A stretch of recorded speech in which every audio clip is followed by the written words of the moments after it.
Hare Krishna everyone, and welcome back to reading of The Easy Journey to Other Planets by His Divine Grace Srila A.C.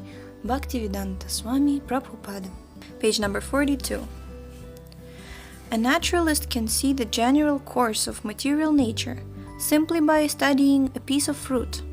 A small fruit develops from a flower, grows, stays for some time on a branch, becomes full grown, ripens, then begins to dwindle daily until it finally falls from the tree and commences to decompose into the earth, and at last mingles with the earth, leaving behind its seed, which in its turn grows to become a tree and produces many fruits in time, which will all meet the same fate, and so on and so on.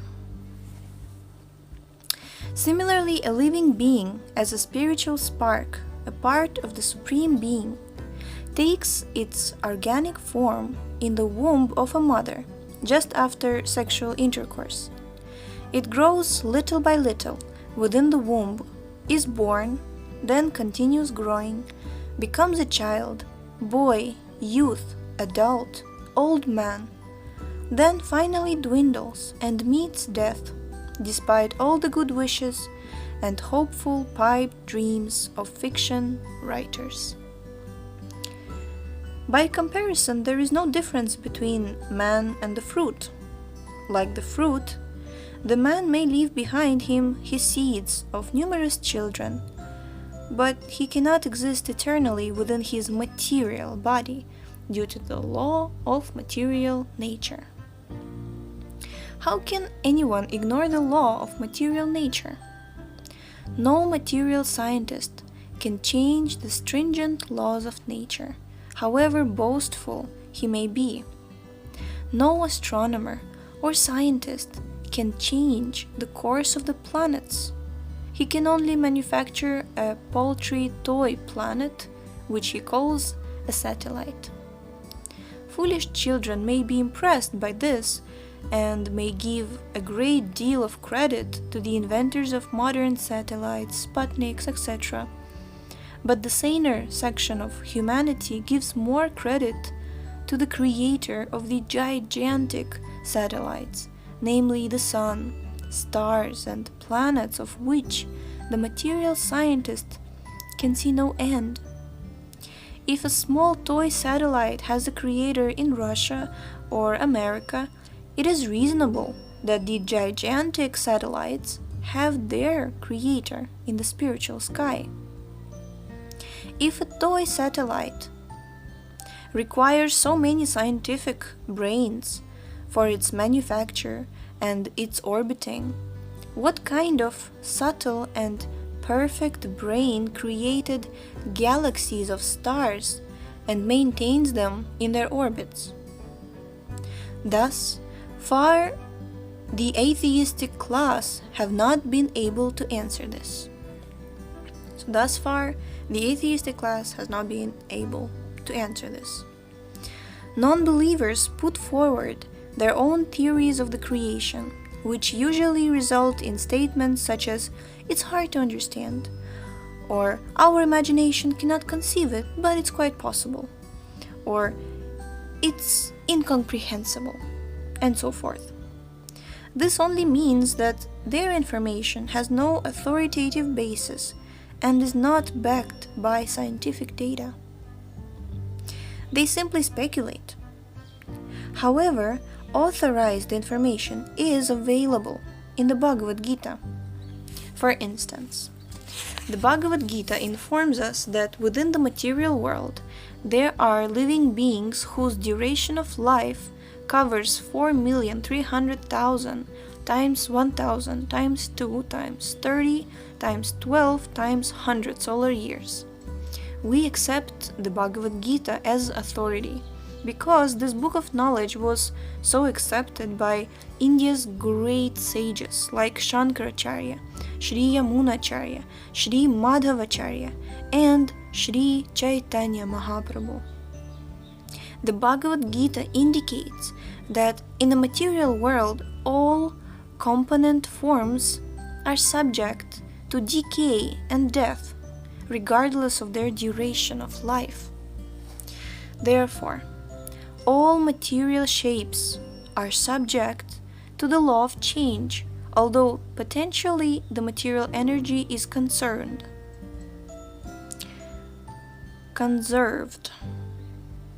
Potentially everything is eternal, but in the material world, matter takes shape, remains for some time, develops into maturity, grows old, begins to dwindle, and at last disappears again.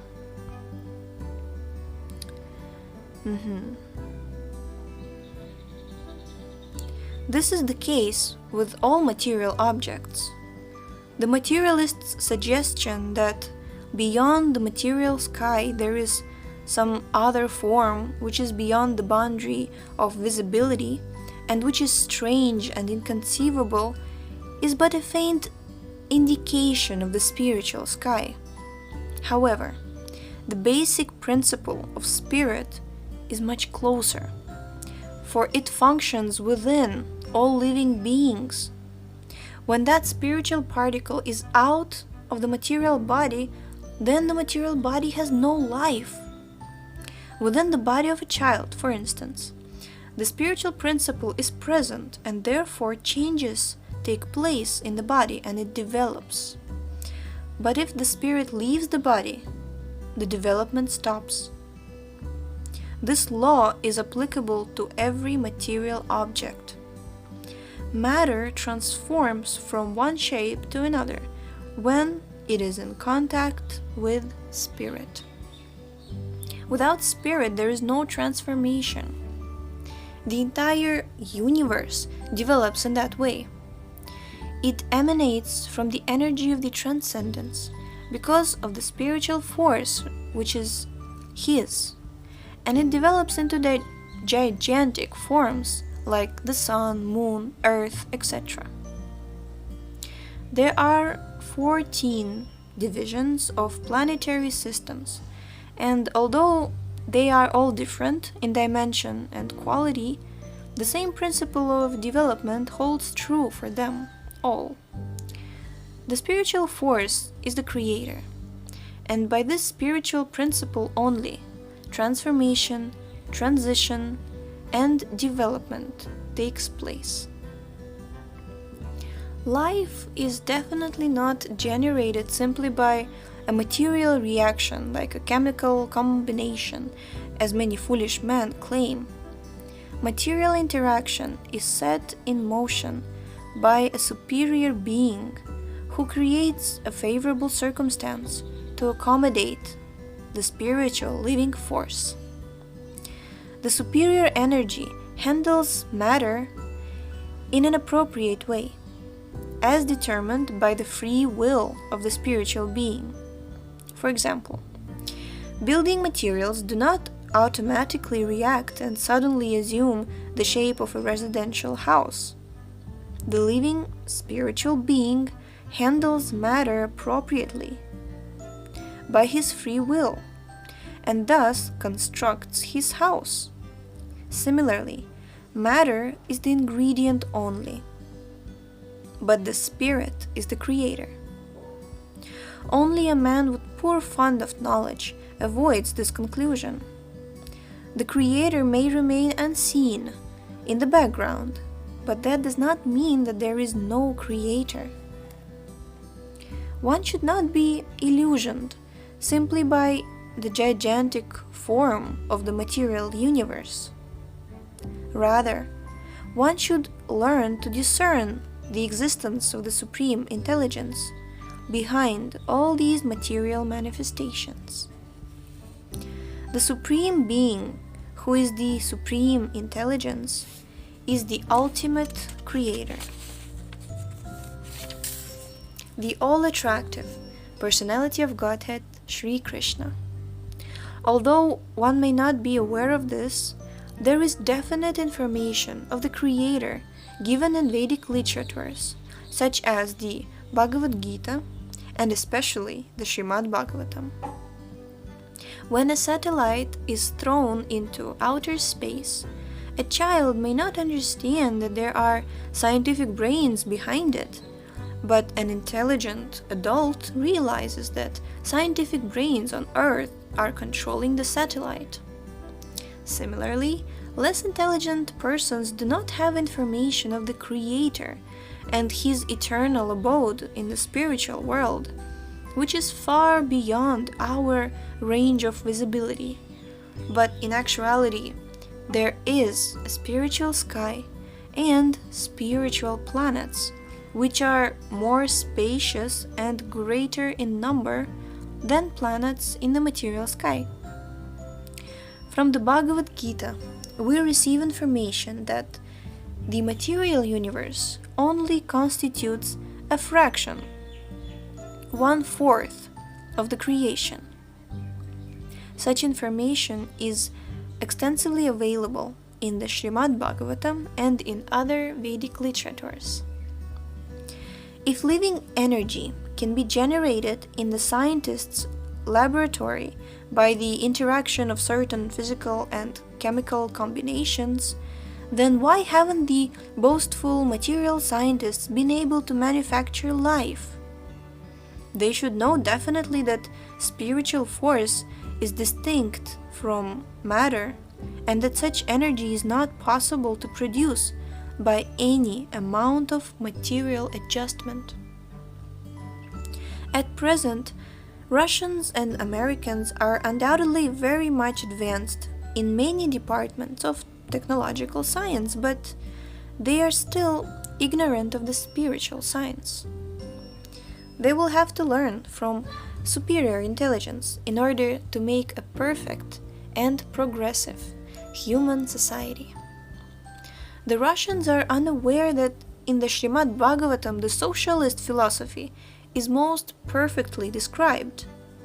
The Bhagavatam instructs that whatever wealth exists, all natural resources, agricultural, mining, etc., is created by the ultimate creator, and therefore every living being has a right to take part of them.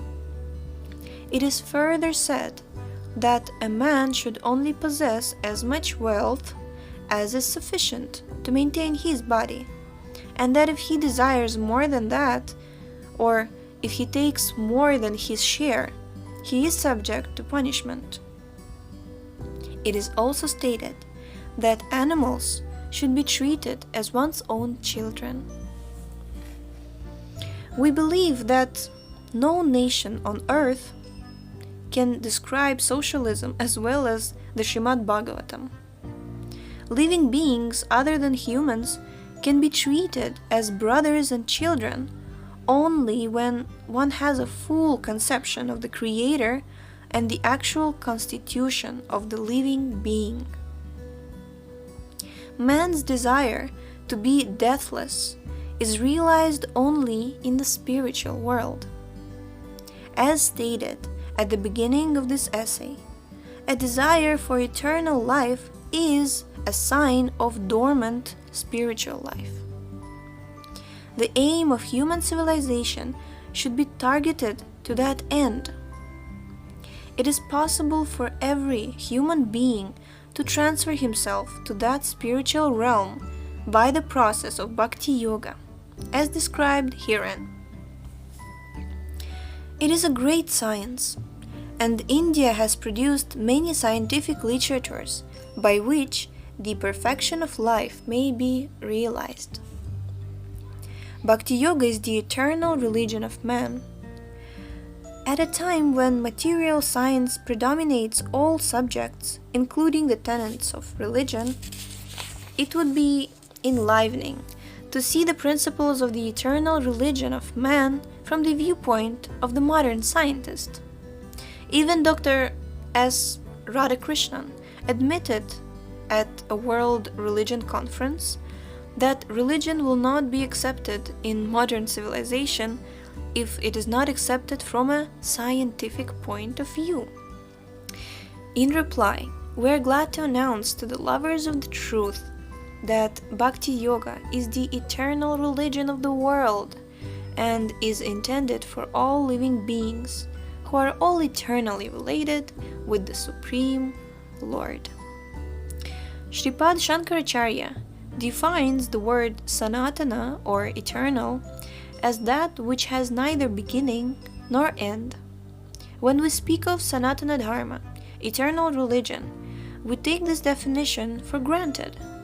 That which has neither beginning nor end is unlike anything sectarian, which has limits and boundaries. In the light of modern science, it will be possible for us to see Sanatana Dharma as the main occupation for all the people of the world, nay, of all the living entities of the universe. Non-Sanatana religious faith may have some beginning in the annals of man, but there is no historic origin of Sanatana Dharma because it eternally remains with the living entities. When a man professes to belong to a particular faith, Hindu, Muslim, Christian, Buddhist, or any other sect, and when he refers to a particular time and circumstance of birth, such designations are called non-Sanatana Dharma. A Hindu may become a Muslim, or a Muslim may become a Hindu or a Christian, etc., but in all circumstances, there is one constant. In all circumstances, he is rendering service to others.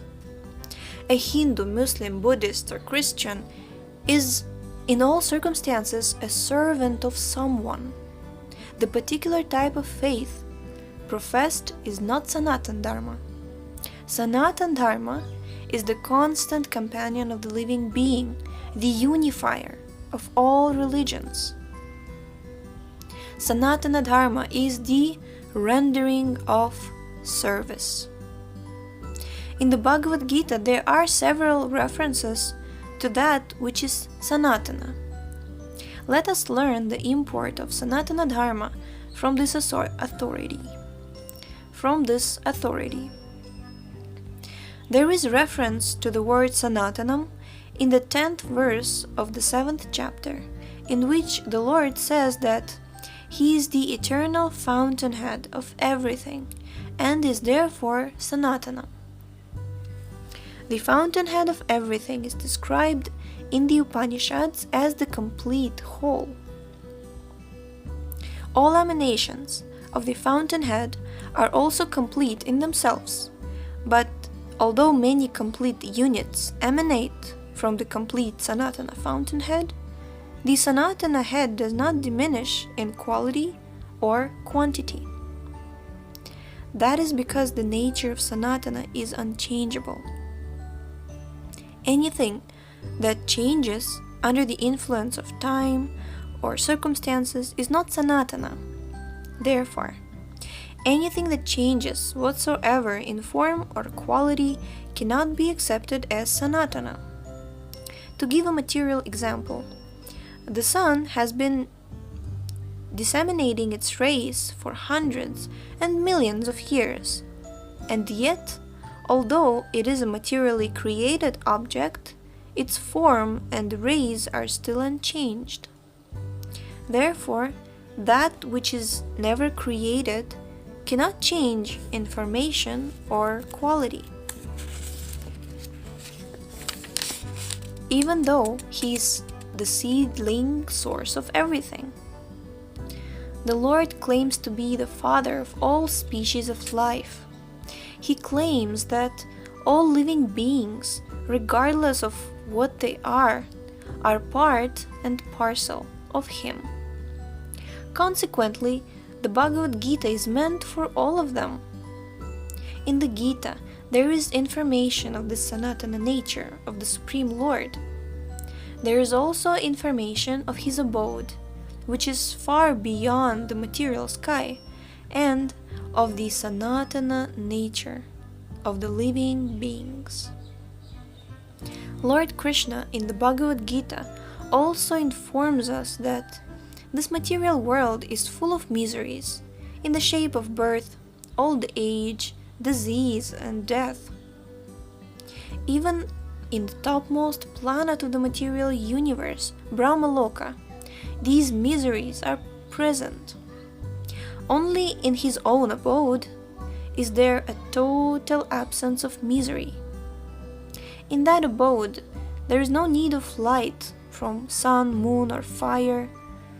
The planets are self-illuminous. Life there is perpetual and full of knowledge and bliss. That is what is known as Sanatana Dharma.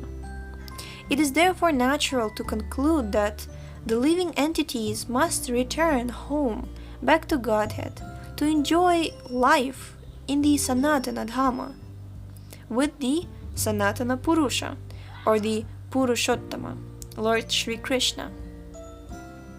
They must not remain to rot in this miserable land of material existence. There is no happiness in the material sphere, even in Brahmaloka, so plans and activities for elevation to higher planets within the material universe are carried out by those who are less intelligent.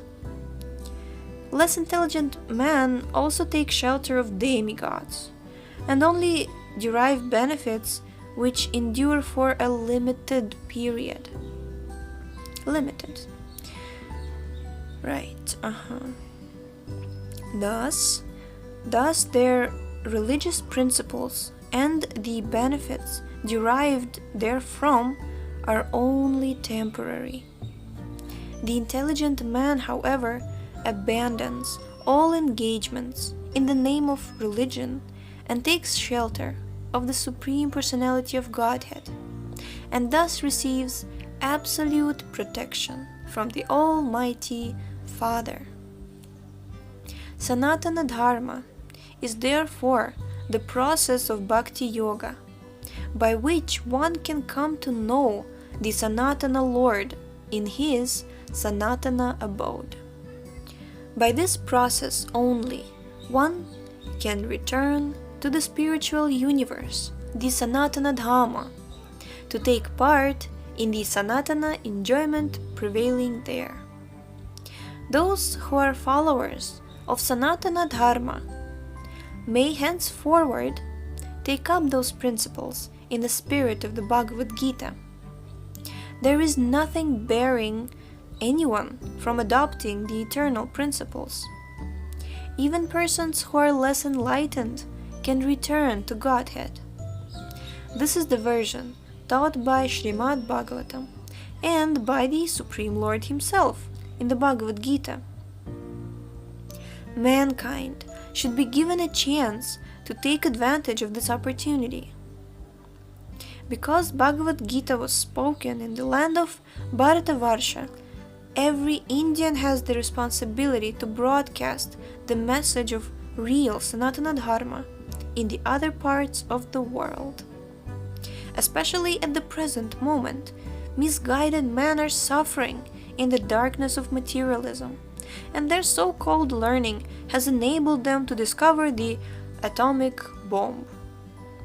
They are consequently on the verge of annihilation.